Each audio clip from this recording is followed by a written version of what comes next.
Somewhere beneath the Vatican's polished marble floors, past the labyrinth of archives and the silent catacombs, there is a place so old it remembers, when Rome was still a cluster of pagan shrines on a hill. A place where shadows don't just fall, they watch. Most people will never see it. Some priests will never hear of it. And those who do, well, they don't talk about it while the sun is up. I thought I was prepared for anything. 15 years in the Vatican Library, handling manuscripts so ancient the parchment crumbled under my breath. But what I saw that night, that was not history. That was something older and far less forgiving. If you love ancient myths, dark legends, and untold mysteries, hit like and subscribe to Tales Mythology now. Don't forget to tap the bell so you never miss another legendary journey. If this story reaches you before I disappear, take it as a warning. Not everything sacred is holy. I was born in Naples, the youngest of 3 sons in a family of fishermen. Our lives were mapped by tides and seasons, when to cast the nets, when to dry them, when to mend them while the sea rested. My father's hands were thick with calluses, his forearms roped with muscle from years of pulling silver from the depths. Faith was everywhere, not in a dramatic, performative way. It was as natural as breathing. My mother would pray at the kitchen window every evening, her rosary beads clicking softly, while the setting sun turned the Bay of Naples into molten gold. She prayed for the weather, for safe returns, for the souls of those the sea had taken. When I told her at 17 that I felt called to the priesthood, she wept. When I was accepted to study in Rome, she crossed herself and said God must have special plans for me. This is where belief feels uncheckable.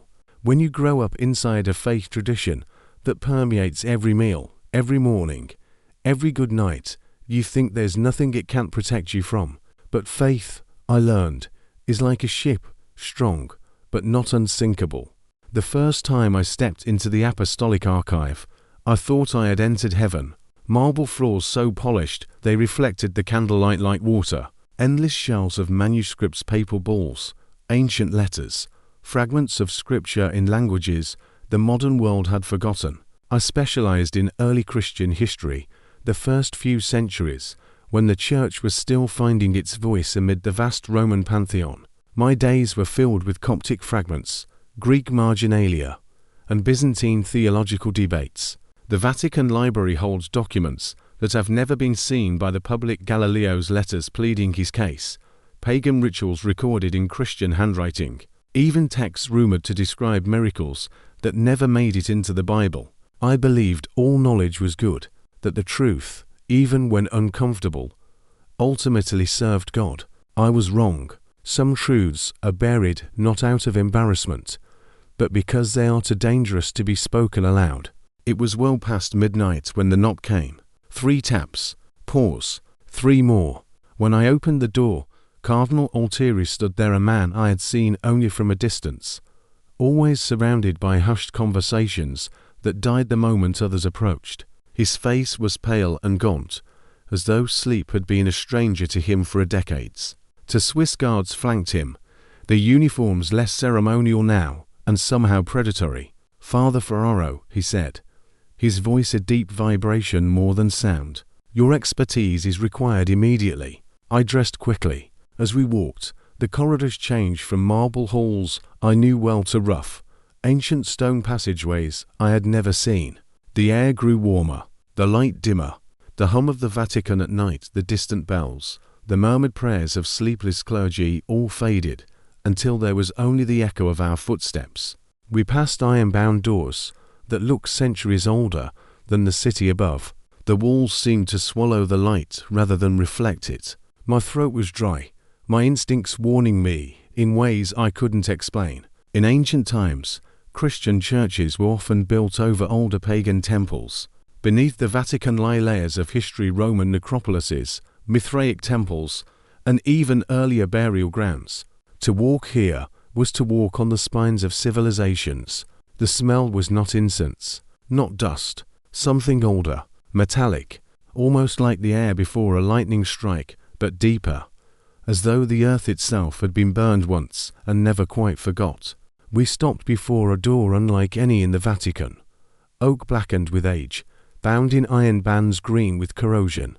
The cardinal drew a key so tarnished it seemed to absorb the candlelight. The lock turned with a sound like old bones grinding. Inside, hundreds of candles burned in patterns that looked random until you stared along them you saw the rhythm, the symmetry, the geometry. Shadows moved across the walls in ways the flames did not cause. At the center was a table, and on it a book. Its leather binding was blacker than shadow. It seemed to breathe warmth into the air around it. "This," said Altieri, his hand hovering just above the book, "is why you are here." The pages were parchment so fragile I feared to breathe on them. The ink was dark red, not quite the brown of ancient iron gall, but something fresher. It was written in Syriac, a language of the earliest Christians, but the text was not a gospel. It spoke of the cradle not as a metaphor, but as a location, an entity, and a warning, something that had been buried before the foundation of the world, guarded by keepers in white. Syriac was used by communities, both orthodox and heretical. Some sects believed in beings older than angels, entities God himself had to lock away. Within days of beginning the translation, reports began filtering into the Vatican. Children in rural villages speaking Latin backward. Livestock found dead in perfect spirals in their fields. Priests reporting that crucifixes in their churches bled at the nails during Mass. I remembered stories from seminary dismissed as folklore of places where the veil between worlds thinned, and something from before creation seeped through. The Devil's Bible, or Codex Gigas, is a real manuscript over 160 pounds in weight, said to have been written in a single night by a monk who bargained with Satan. The Voynich manuscript filled with unknown symbols and illustrations remains undeciphered after centuries. Such books have a strange pull. They promise hidden knowledge, but rarely give it freely. They are traps for the curious.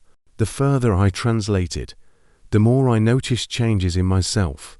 Words I'd never learned slipped into my prayers. Candles flickered in my quarters without a breeze. Once, I caught my reflection in a polished chalice and my lips were moving, though I was silent. Faith had always been my anchor. Now it felt like a weight pulling me under. The Vatican has no official record of what followed. Villages emptied. Bells rang without wind. In my dreams, I saw a shape moving through the catacombs that was too large for the tunnels, yet it moved freely. I am writing this now from a monastery far from Rome. But even here, at night, I hear the chanting. Faith without questions is just obedience. The truest test of belief is whether it can survive the truth. Somewhere beneath the holiest places on earth, truths are sleeping, and when they wake, it will not matter how devout you were, only whether you were ready to see them. Thank you for joining Tales Mythology. If you enjoyed this story, like the video, share it with your friends, and subscribe to keep exploring mysterious legends from around the world. See you in the next adventure.